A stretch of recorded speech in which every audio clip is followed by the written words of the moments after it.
It's Reese time. I wanted to go through the techniques from my secret Reese wave video and show them from scratch in real time and actually talk about some perhaps improvements to those techniques and also some ways that we can take it further. So if you're interested in going much deeper on the subject of producing Reese-based sounds, then you're definitely in the right place. One of the things I wanted to talk about is Sonic Bit's Exact Light, which, why is that the default preset? Let's go to the cog and pick init. There we just have a plain sine wave, which is something much better as a starting point. In case you're not really down with the FM synthesis, let me give you the basic overview. Over here, you see you have this thing called algorithm. I didn't really describe this in detail on my last video, so I'll give it a bit more attention here. What this is, essentially, is you have 4 operators, each with a letter assigned to them, so A, B, C, and D. What is an operator? In this case, it's just a sine wave.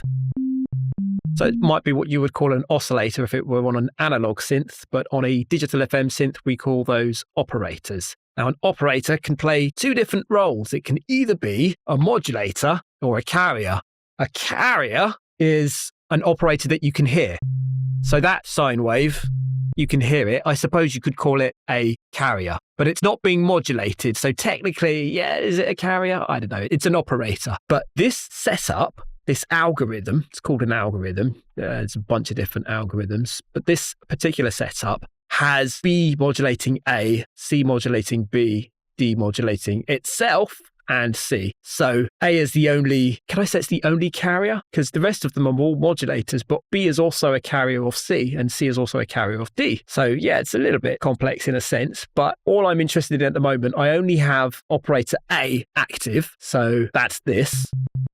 And if I activate operator B by turning up the level, it affects the shape of operator A, which you can see on here. So this is essentially the basics of how to get that secret waveform, which I described it on the previous video. It's like it goes up almost like a sine, but a bit quicker, flattens out pretty much in the middle, and then it does the down part of the sine as well. Like it's almost like it continues the sine that it started at the beginning. It shows 2 cycles in this waveform view for some reason. I'm not asking questions. I think it's quite handy to see how the waveform connects actually. And yeah, it's at this 16 level that it makes the secret Reese wave. If you go beyond that, it kind of gets wavy in the middle. Is that bad? No, not necessarily. It might actually sound quite good for doing Reese basses or for anything else. But what I noticed is all the different techniques I found for creating a Reese wave, they might look different in regards to the range of what that synthesis type can achieve. And in terms of the different waveforms that come out along the way, but when they sound like a Reese, they tend to look something like this. And as I say, doesn't need to be exact whatsoever, but that gets us in the realm. Another interesting thing, some people have asked about the frequencies that make up that waveform, which is a very interesting line of inquiry if I don't say so myself.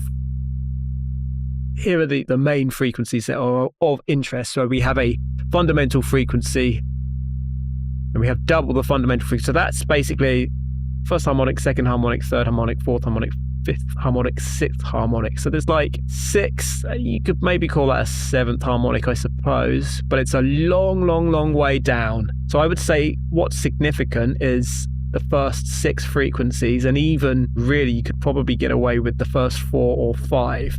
That becomes useful later on. So actually, going back to exact light, how you turn that into a Reese? Well, you can't with this algorithm because there's only one output as such. If I activate operators C or D, they're going to change the sound of B and A. So I can show you that if I go to C and start to turn up the level, yeah, we've lost our Reese wave and it's never coming back, essentially. Same with the D. Well, actually, the D's not doing anything because it's going through the C. So unless the C is active, then the D doesn't do anything with this particular algorithm. So the solution is to pick a different algorithm. Algorithm 5 is the one that gives us the setup that we need. This feedback knob is for operator D that has it's rooted back into itself as well. So that's called feedback, operator feedback, but we don't need that. Basically what we want is 2 pairs of the Reese wave. So we have one pair, which is A and B. So A is on maximum level That's just literally the volume level. B is on 16, being the modulator. We'll put C on maximum level because C is the carrier in this pair. And D needs to be on 16 as well. So just playing that means we have literally the same sound twice because that pair A and B is the same as that pair C and D. Let me chuck some MIDI on that actually. So what we need to do to detune these pairs from each other, there's no automatic way to do it with this synth. You need to do it individually on each operator. So if I were to just detune operator A, for example, that's no good. We also obviously would need to detune operator C in the opposite direction. By the way, the number, I'm using the number 35 because I think that sounds roughly accurate, but it's not exact. Now, the issue with the way that I've done this so far with the detune is that the modulators, so B and D, now have a different pitch to the carriers A and C because the carriers are detuned and the modulators are not. So that means A, for example, is 35 cents away from B, which is its modulator, and C is 35 cents away from D, which you get the idea. So basically what the point is of that is that changes the waveform somewhat, having them be detuned from each other. We need A and B to be locked in pitch. And we also need C and D to be locked in pitch. So where I've turned C to 35, D needs to be 35 as well. Okay. I have a question already come up in the chat from 888berg about getting rid of clicks. And I'm going to go over that. Obviously, there's clicks with this. I didn't show this on exact light specifically in my video, not explicitly, but basically how it works is the release times for A and C need to be more than 0, basically. Let's say, I don't know, 10 milliseconds, maybe we can get away with that. But there's an issue because now that release, I'm trying to get this exact. It's not that easy. It's one of those ones that's fiddly to time, but it doesn't really matter as long as they're the same. I had a couple of people moaning about this software, but it is free. I've got A and C on 15 milliseconds, but the problem is the modulators do not have 15 milliseconds releases. They have 0 milliseconds releases, which means that the release on A and C will be without the modulators, which means they're still clicking. So we also need to have the same level. Oh, actually, I think you can go further and it won't affect the sound. Let's do a bit further. Oh, actually, it's still clicking, but I think the reason why it's clicking is probably the attacks. We don't need to adjust the attacks for the modulators, B and D, only for the carriers, A and C. So let's do that. Just a little bit too sharp. 6 milliseconds should be almost inaudible. These don't have to be exactly the same, but it would make sense for them to be the same. There's no reason for them to be different. Yeah, that's reasonable, I think. I'm a little bit slow, set to 120, but never mind, beats per minute. That's the basics. Now, the downside of using this particular tool is that it's very tricky to, well, it's quite fiddly to set it up in the first place, I suppose. And the other thing is it's quite fiddly to adjust it, to change it, to modify it. One thing that you can do is mess around with the modulation levels for C and D, but you can't do those both at the same time. In fact, they're not even on the same page. I wonder if I could assign a modulator. It doesn't look like it. This is a very bare bones basic synth. I mean, maybe 19. You might prefer the sound of 19 to 16, for example. But you have to go flipping back between the pages in order to test that. Go a bit further, 20. See, that still sounds decent to me. I might even prefer it. That just goes to show that the accuracy of the Reese waveform, the way that I described it on the initial video, take that with a pinch of salt. It doesn't need to look exactly how I described, but in that ballpark, it's fine. To get that kind of sound. So yeah, there are things that you can do to manipulate it further. Let's take that to Native Instruments FM8. I'm just going to start with a new sound. Then we have, again, an operator F, which is just a sine wave. And I can modulate that with E. I should be looking at the waveform.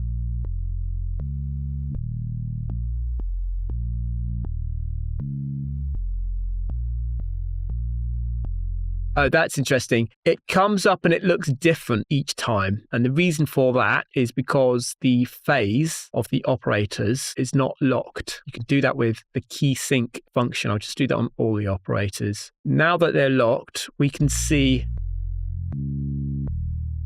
a bit more clearly. If you go too far, it puts too much detail into the wave and the oscilloscope gets confused sometimes. Like that, when it kind of scrambles trying to find the loop points. It's doing that in real time. Yeah, I suppose in that zone, what did I recommend? Like 26, 27, something like that.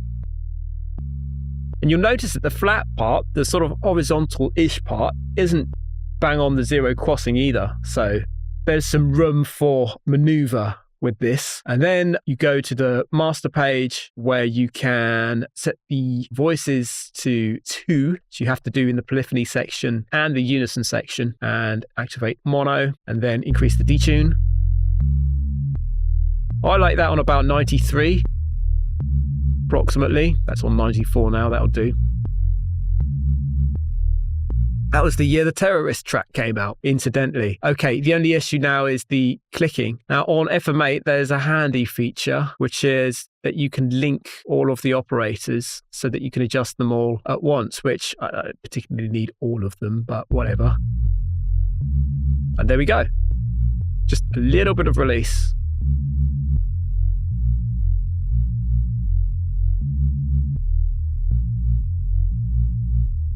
And that gets us a smooth sound. I was clicking at the start as well. So again, if you wanted to fix that, in fact, probably I would unlink them and just fade in operator F attack a little bit. And with FM8, actually, the advantage is it's much easier to mess with the modulation amount, experiment with how much modulation there is. I'm going to turn off that oscilloscope because we really don't need to see that right now. With no modulation, it's basically just a sine. There's a bit of aliasing, that's where you see that, but that's almost inaudible.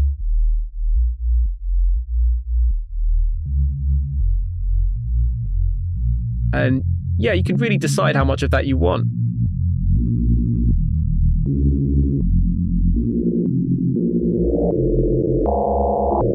I don't like it with the higher numbers personally, but it's totally down to you what you like.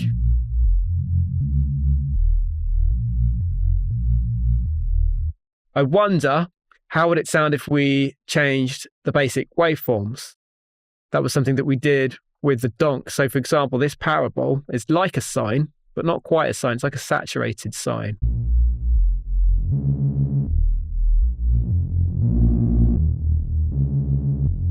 That to me just sounds the same as it sounded when I did distortion on the basic setup with the regular sines. Not much different from that. So it's an interesting realm to explore. We could try something much more extreme, like perhaps TX Wave 2.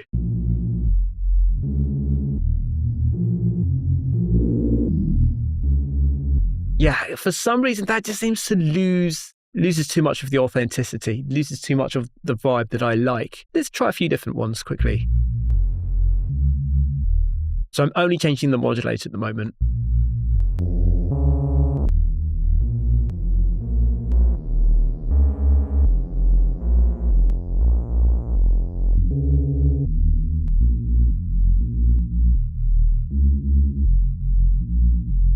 That's quite nice.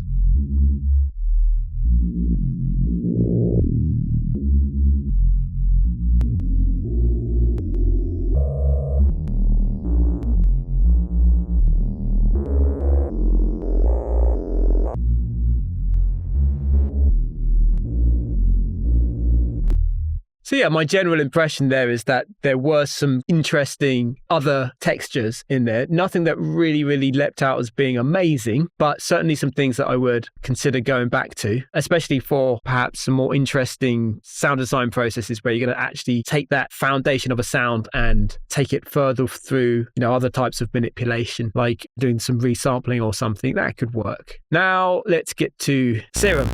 Actually, somebody was asking me recently about a whole different sound, completely different sound, which is a bass sound that was popular in the UK hardcore scene, sort of early 2000s. Well, it was popular for longer than that. We used to call it Gamma bass because DJ Gamma was one of the main ones who started with that. And that was made on a synth Energy Pro XT, I believe. And that has an interesting waveform to it. It looks like a saw, but it's not really a saw. It's like, I don't know, it's hard to explain. But if I take basic shapes and go to a sine wave and then go into the remap warp. So basically on Serum, you have these different warp modes, and remap allows you to design your own. And what I figured out is that if you make like an S shape, something like that, that produces the waveform that I'm going for. But it makes that kind of a shape. And then the trick is to have two of those detuned. So I'll put that into two voices, but I need to go to global and turn the stereo width to nothing. That's really important because we don't want those two voices panned hard left and hard right. We just want them dead center. And that is essentially the gamma bass that we used to do in UK hardcore. The only thing is to adjust the phase and pick a phase that sounds good. But anyway, aside from that small imperfection in the gamma bass, I reckon if you stick a low pass on that, you can get into the Reese sort of territory with this as well.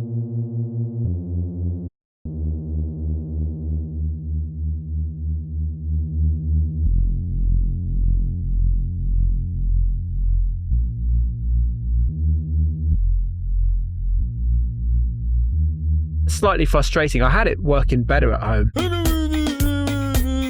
Another approach, since we know how many frequencies are in the secret Reese wave, we can just draw it manually by hand. If I start with this singles sin, it just gives us one frequency. Don't need the phase that way. I can just use zero phase for this. Somebody actually in the comments said, no need for FM. Using Serum, it's simply the first two harmonics. It is true that you can make it look like the secret Reese wave-ish by adding a second harmonic. That pretty much looks like the secret Reese wave. Goes up, it's flat in the middle, and then it goes down. But first of all, it's not enough frequencies to produce the sound when you detune it, although I mean, it's not bad. It's a good attempt, let's say that. I'll put that mono legato to stop the clicking.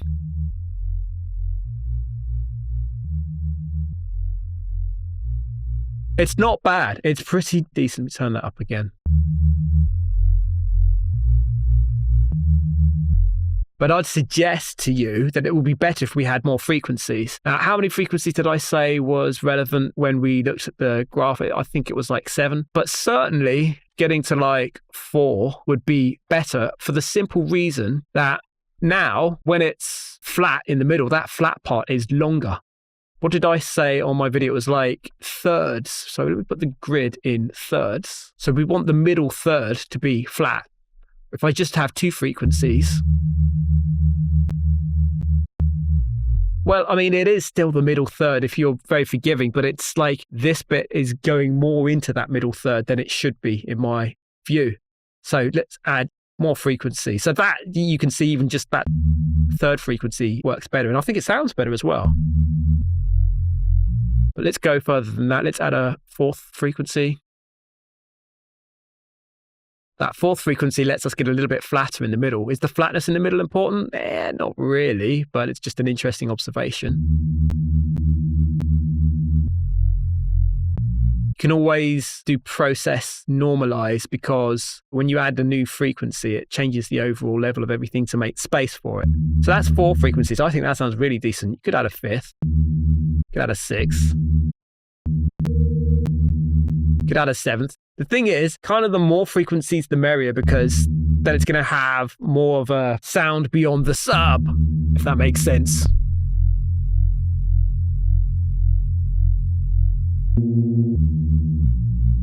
Just to recap on a point that I quickly glossed over, if the mono and legato were off,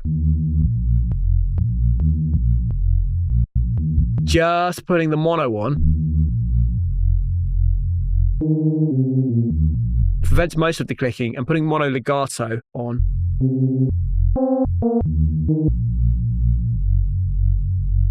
Should pretty much cancel out all the clicking, and if not, you could just, again, increase the release and attack ever so slightly.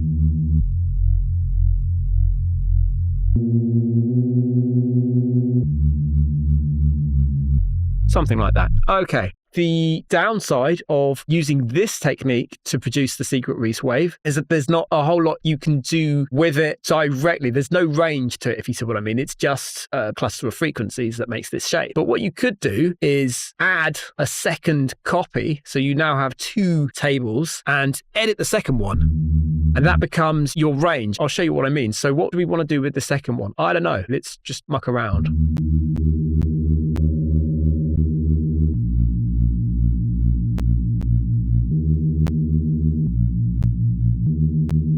So I'm just doing a variation that has a different frequency balance, essentially. That's my modus operandi.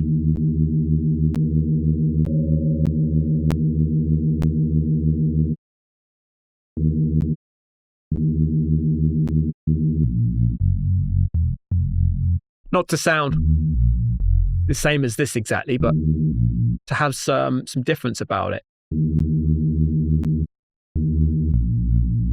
Although, I mean, they're quite similar, to be fair. Yeah, I'll turn up that first harmonic after the fundamental in order to give it some more difference. And then what you could do is morph spectral, and that will create 256 steps. You know what I'm saying? From this to this, which, yeah, it's quite subtle, to be fair. But then again, it's a cool way, if you weren't quite sure about the balance that sounds best, it's a cool way to have the option to tweak it later on in the process. So let's just say you're making a track and you made this sound, and then at some stage you think, well, maybe it would be better if it had more of that first harmonic. You could then create the first harmonic version and listen to it in the context of your track, and then use the wavetable position as your sort of mixing tool. See, this is really the best advantage, in my view, of using a wavetable the way that I've just shown you, drawing in the frequencies, is that you don't really need an EQ.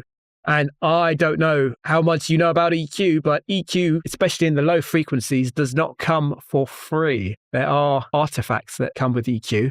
And most people will turn the nose up and say, oh, that doesn't matter. It's so subtle. The normal person's not going to hear. And yeah, that's pretty much true. But I tell you what, it doesn't hurt to circumvent the need for EQ. You genuinely do get a slightly clearer, cleaner sound.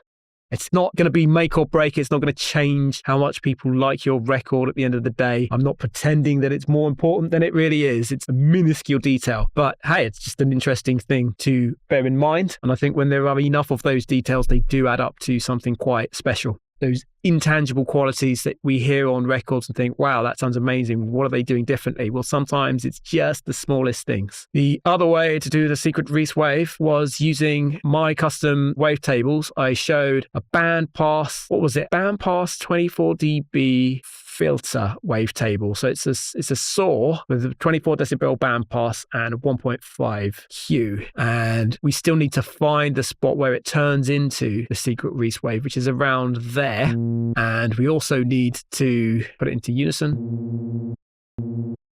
That is not sounding how I was expecting. Well, what have I done wrong?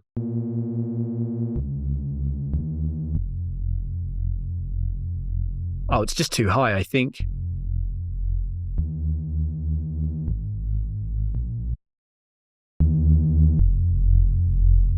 Oh, no.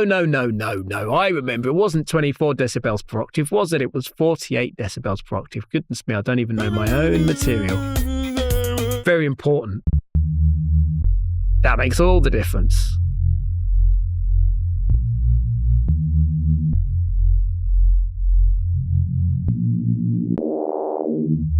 And then this obviously has the advantage that you can pull these stunts with it. You can twist it up using just the wavetable position. I'm going to get rid of that clicking with the mono legato, a little bit of extra release, tiny bit of extra attack. Then I'm pretty much going to be guaranteed to be click free.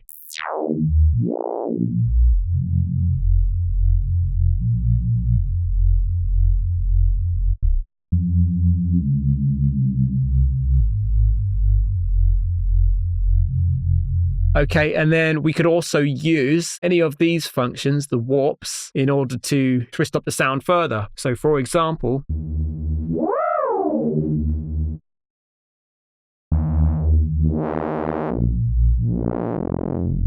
that's quite cool. Hello to George. Makes it sound more like a saw wave when you bend it. Let's try the PWM. Don't like the high frequencies, all the high frequencies that come with that. Sounds kind of noisy. Let's try the asymmetry.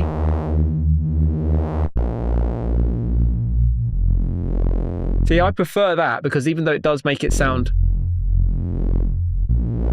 noisy in the high frequencies, it just sounds like it does it in a more subtle way. This just seems to make everything dirty, even from small numbers.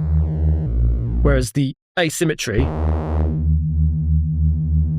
is really quite subtle within sort of 20% either way. And then it turns into that kind of sawtooth type of sound after that, which I really like. Then, I mean, there's more. And obviously there's the remap, which we discussed earlier. So, oh, that still has my remap from earlier, does it? Well, it looks like it does, but I don't know. It's doing something. Oh, it's off now. I don't know. That looked like a glitch where it messed up. It thought it was on the remap and it wasn't. But you can use this actually to do distortion. So look. This is basically the same as in my video, Secret Reese Wave video, where I showed the saturator. I used waveshaper for distortion. This is doing essentially the same thing, but it's doing it at the oscillator level, which has a benefit. The benefit being it's inside the synth, it's before the filters and effects, and it benefits from the internal oversampling inside the synth. And it can be captured to a waveform where there's even more benefits, but it's a real rabbit hole. I'm not going to open that can of worms right now. George is asking, is that a waveshaper? It's not called a waveshaper, but technically, I mean, yeah, it kind of is. Let's close off the remapper for a moment and let's go back to the OTG bandpass saw 48 dB 1.5Q. You could certainly use the remap, as I said, for doing like the distorted sort of sound. In fact, that might be a nice way to go about it. You could do the remap and do a distortion sound with the remap. And the way to get a distortion sound is, well, basically just do one curve. It doesn't have as much flexibility as, say, the 3-1 mode on waveshaper that I demonstrated in my previous video.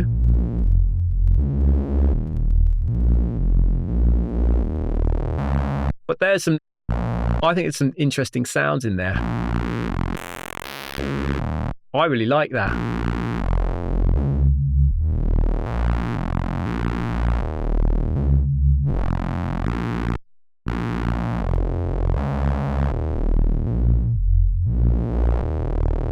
So let's say I like this shape. Again, what I can do is do menu, render oscillator A warp. So that distortion that I've created with the remap, I'll turn that off. That now becomes the wavetable. So I've lost all the other points in the OTG saw BP48 Q1.5 table. I've only got this frame from that. And then the rest of this is what the remap was doing. But then I can add more warps because I've now freed up my warp. Yeah, let's do like an LFO on the basic warp position to go through reasonably slowly. And then I will try some different warp modes on top of this.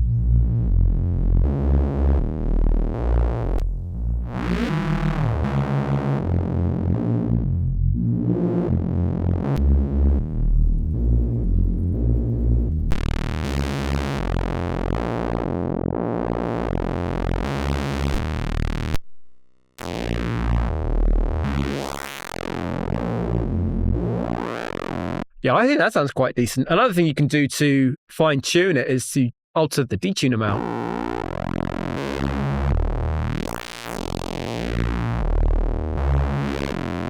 Yeah, I think a few of these sound quite good.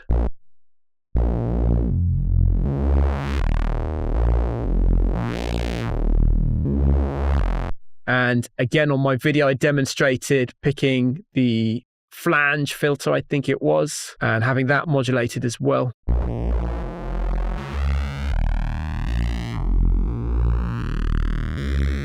Yes, twisted.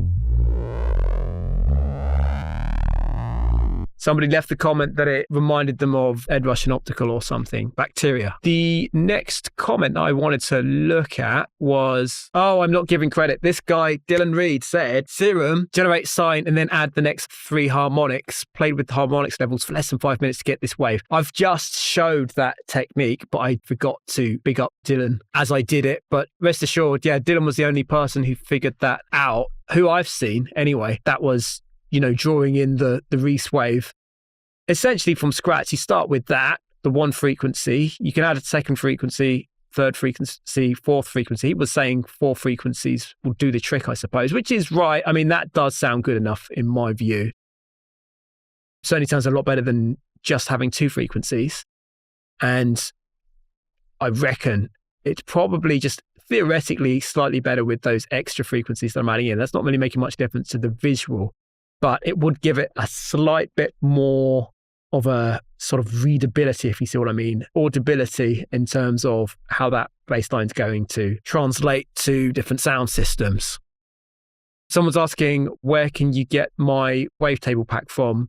You can't. You can't.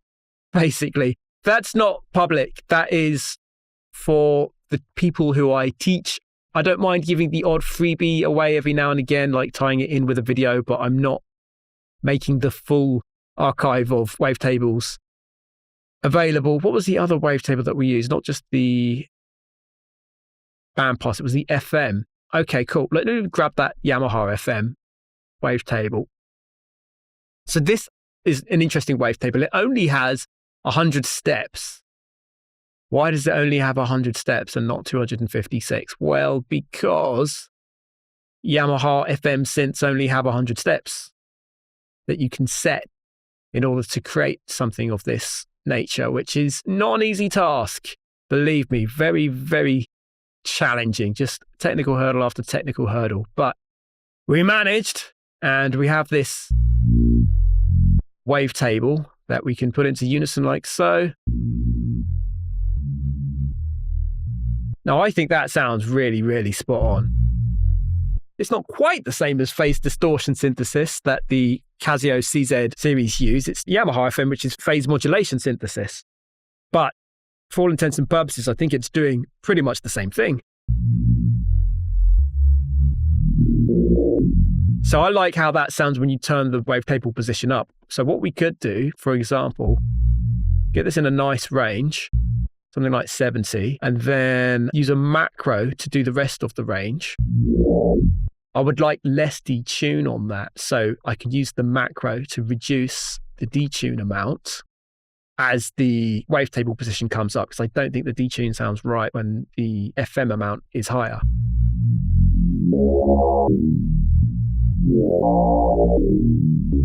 Yeah, I like that. I mean, I could have some tweaks, but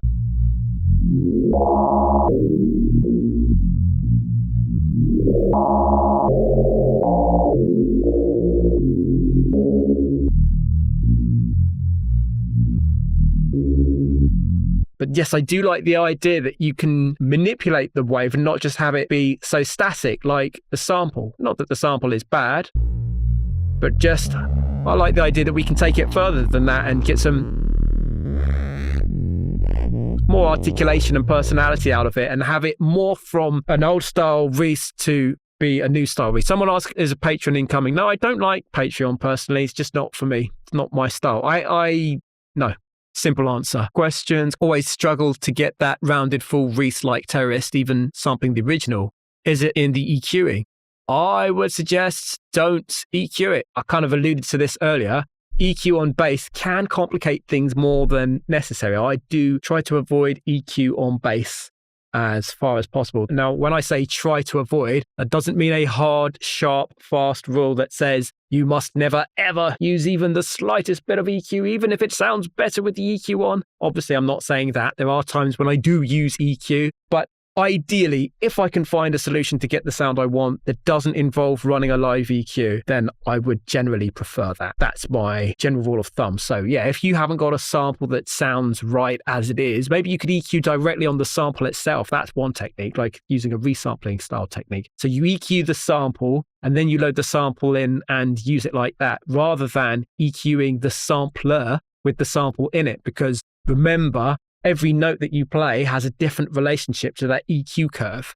Whereas if you EQ the sample directly, then the relative frequencies of the bass sound, the relationship between those will remain the same. Yeah, I would generally recommend, for the cleanest, punchiest, loudest sound, EQing bass. It's working against you rather than working in your favor. It's not the ultimate sin. Again, it's not really going to make a big difference where people are going to be like, oh, I don't like that tune because they EQ'd the bass. Obviously not. People always come up with those things when I talk about extreme measures on small details, but hey, that's where I'm at. Right, also in Serum, once you have that lovely Reese going with the oscillator, you can also edit the spectral bins, remove the fundamental, and replace the sub-oscillator as the solid mono fundamental that gives you a non-oscillating or beating fundamental from more stable sub-frequency that comes from unit. Wicked. Yeah, that is true. However, I'm not sure that I would prefer to do it that way generally. It depends on the specific scenario. I think there are very specific cases where that does work. For example, this wave here could probably benefit from that technique, because the sub-frequency, the fundamental frequency of this is just all over the place. You can see that it's a mess. It's nasty. Unruly, let's say. So what he's saying is that you can go into the wavetable editor and do process, remove fundamental HPF, high pass filter, and it will give us all of the harmonics and no sub. Oh, well, in theory it does. I've messed that up by having the warp on. So you don't need to high pass it because it is the perfect cutoff that follows every note. And then you can drop in a nice solid sine to be your sub. And yeah, I would argue that that sounds better.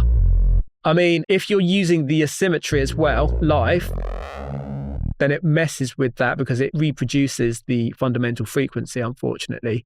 But still, it still sounds better. It's more stable doing it this way. So we'll get a little bit of fluctuation when I use the asymmetry.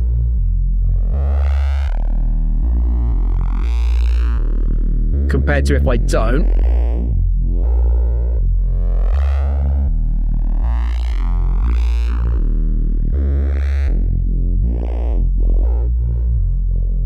But I think it's a small price to pay. Now, going back to an initialized serum, if I just do the very most basic Reese wave. So let's do again, put this to a sine and chuck on these extra frequencies.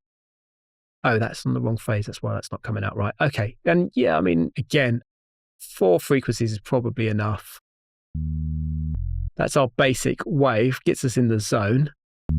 Put that in 2-voice unison. Obviously, got to turn down the stereo width on the unison. Mono legato helps. Bit of extra release, bit of extra attack.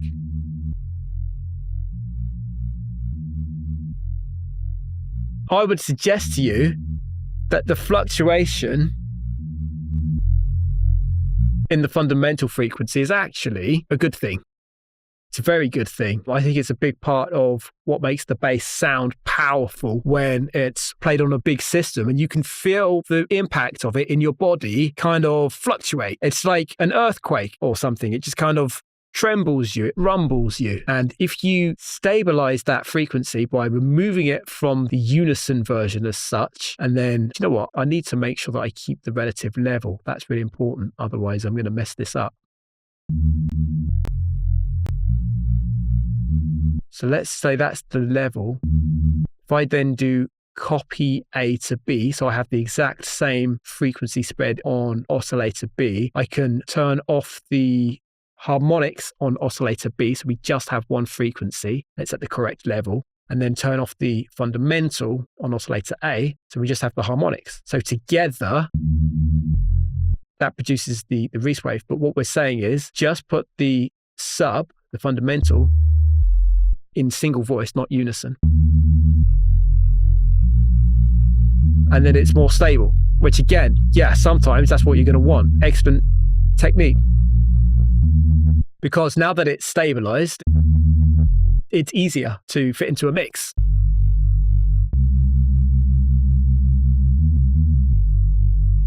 The other thing is that you could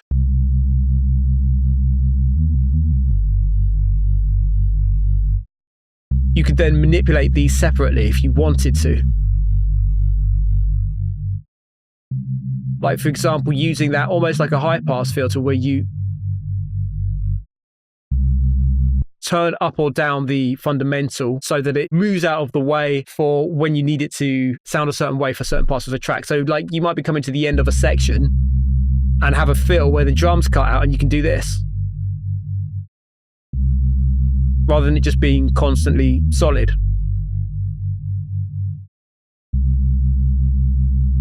And that is clearer than using a filter because it's literally just affecting that one frequency and there's no residual effect. Filters introduce residual effects, so it's like a blurring effect. Again, people will tell you that doesn't matter, and most of the time it doesn't, and it's not going to change how much people like your music. I'm not trying to claim it's like this make or break. This is the secret to getting to #1 in the charts and stuff. No. It's just a tiny, tiny detail that could help.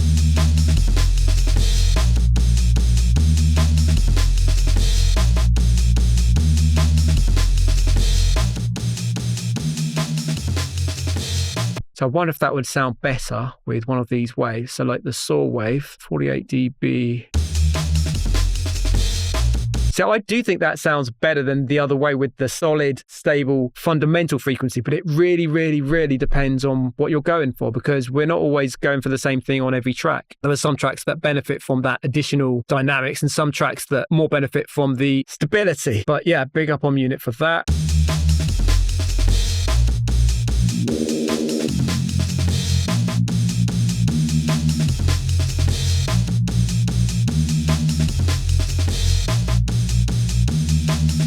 So I'm going to copy that oscillator to the other one. What I was doing after I did the secret Reese wave video was I was comparing that wave with the Yamaha FM wave and asking the question, which version sounds best?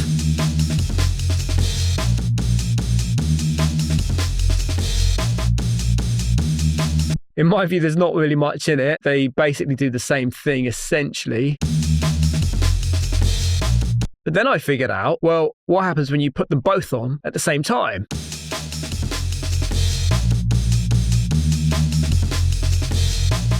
And I actually think that sounds better than only having one or the other. And I have a theory for that. Let's look at the waveform. When you only have one oscillator, well, it's one pair, isn't it? Because it's in unison, but you get what I'm saying. When you only have one pair in unison, the overall waveform is very predictable. It's like you have these bumps that come out there. But then when you have two pairs, so 4, well, there's 4, but they have the same detune amount. So you've essentially got 2 that are detuned one way and then 2 that are detuned the other way, and each of those is from the other wavepaper, if that makes sense. So yeah, I've got one tuned up and one tuned down of this, and then I've got one tuned up and one tuned down of this by the same amounts, meaning there's one of these that lands the same pitch as one of these, and then the other one of these lands the same pitch as the other one of this. But with random phase on, it produces a much more complex waveform pattern.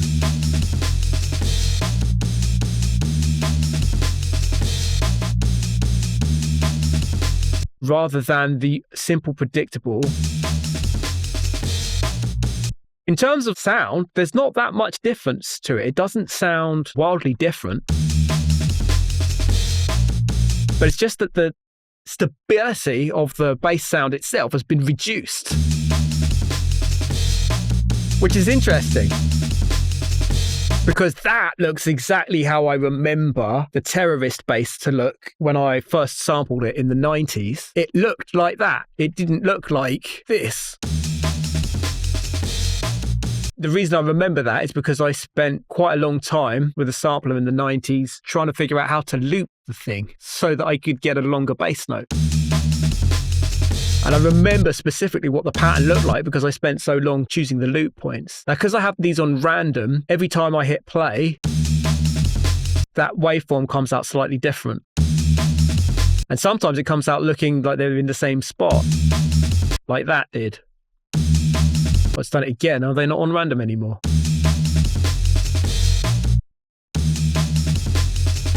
It's like pot luck. But what you can do is mem. And what mem is it remembers the last phase that you had. Phase meaning the start time of the waveform.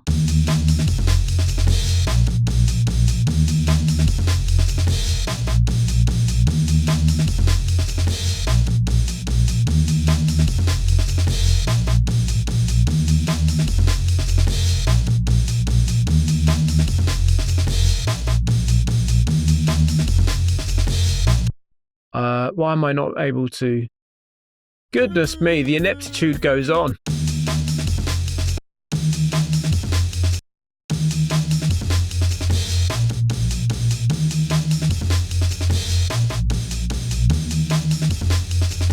But by fiddling with these, you should be able to get it to so that you can choose a phase that you like, which is essentially what I've done now. So it should look the same each time now.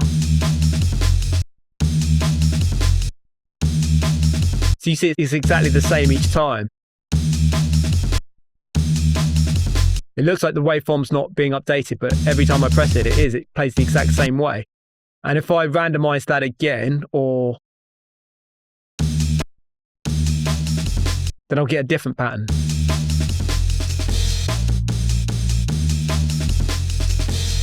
So a further ramification of that is that the way that the distortion sounds on top of that is going to be different because the distortion will be driven in a different pattern. I'll show you what I mean. This is the default preset on waveshaper, and the steps were we want this on asymmetric mode, and we right click this and pick 3-1.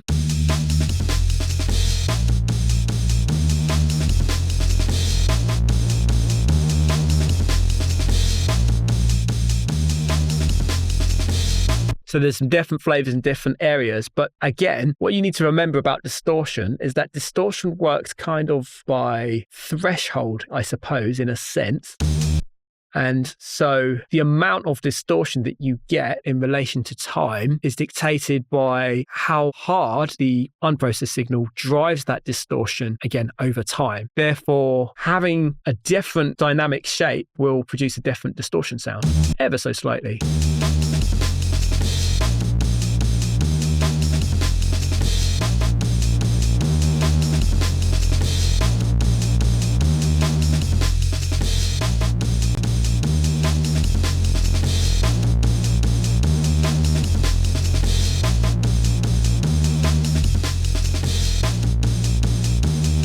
Also, something that I didn't mention on the previous video is that this is in dry-wet 50/50 by default, which means the fully distorted sound, that's different. I've actually got the dry sound mixed in, and the benefit of that is the distortion then can't get too, well, it can, but it's harder to make the distortion get too kind of fizzy and lose the bass power.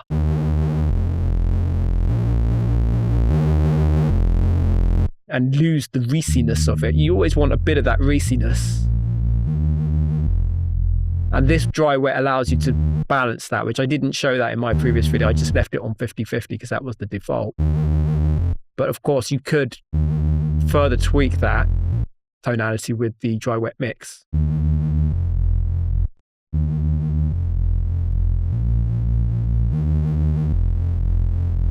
Okay, that's about it. That's about all I've got to show. Thanks very much for everyone who came along.